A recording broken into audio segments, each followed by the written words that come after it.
Habitat is a PC game by indie developer Agency that recently arrived on Steam Early Access. I was gifted this game by a friend, and I have to say I'm enjoying it quite a bit. Created in the Unity engine, Habitat is a strategy game about space junk.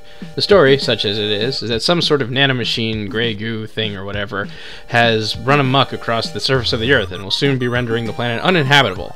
In order to survive, humanity will have to construct livable space out of the tons upon tons of floating space junk in orbit. You start with a small ship and a couple workers and can create more. The workers can grab space junk and bolt it onto your habitat or create another one. The game is also entirely physics-based, so depending on how you build your habitat and where you put your boosters, the ship might pull to one side or another, which requires more boosters to balance it out. There are also omnidirectional thrusters, but those are kind of tricky to use since they don't seem as powerful and the turn radius is pretty god-awful. Also, as you may have noticed, this space junk is quite varied. Booster rockets, satellites, lunar landers, abandoned space shuttles, shipping crates, space buses with thrusters, cruise ships with thrusters, burger stands, giant boxing gloves, lasers, rocket launchers, Statue of Liberty heads with an array of lasers attached to the crown, giant drills, tanks, dubstep speakers?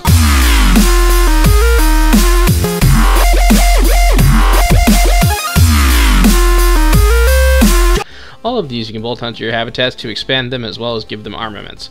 And you're going to need those armaments, because apparently the nanomachines taking over the Earth are actually Galactus from that awful Rise of the Silver Surfer movie, and periodically clouds of nanomachines that shoot spiky balls at you will try to hunt you down because that's how nanomachines work.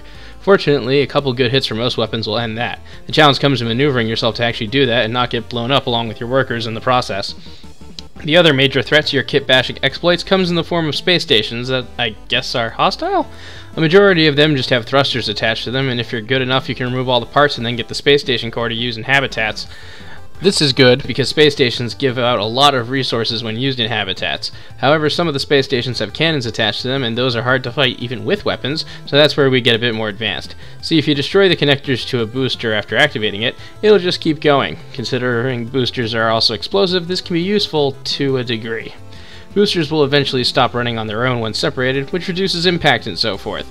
So the solution is, of course, build something larger, or just ram a damn spaceship into it. However, it seems that the armed space stations actually have a bit too much of the bloodlust and will gladly shoot themselves into a violent explosion just to get at you, so it died before I could ram it. So here's one I prepared earlier!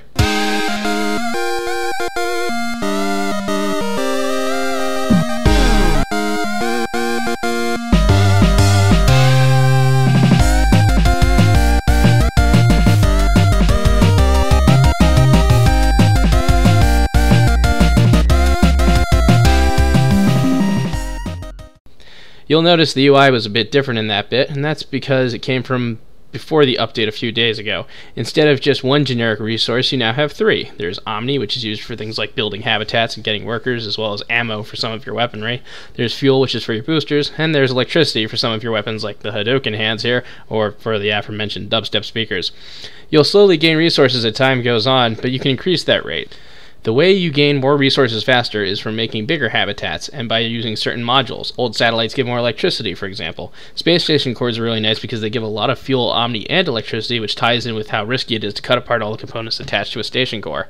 It's a fun game so far, although there isn't much in the way of objectives, and sometimes your ships can Kessler effect themselves through inadequate connections. This isn't annoying usually, but sometimes it's a bit frustrating to attach something to your habitat, only for it to violently shake itself apart for no clear reason. That said, I find Habitat a lot of fun, and I'm looking forward to seeing it develop further. I'm not sure if that's really worth $14.99, but if you have any interest, it might be worth a look. Also, there's a 2-pack that's $20, so there's that to consider if you're thinking of getting it for a friend as well.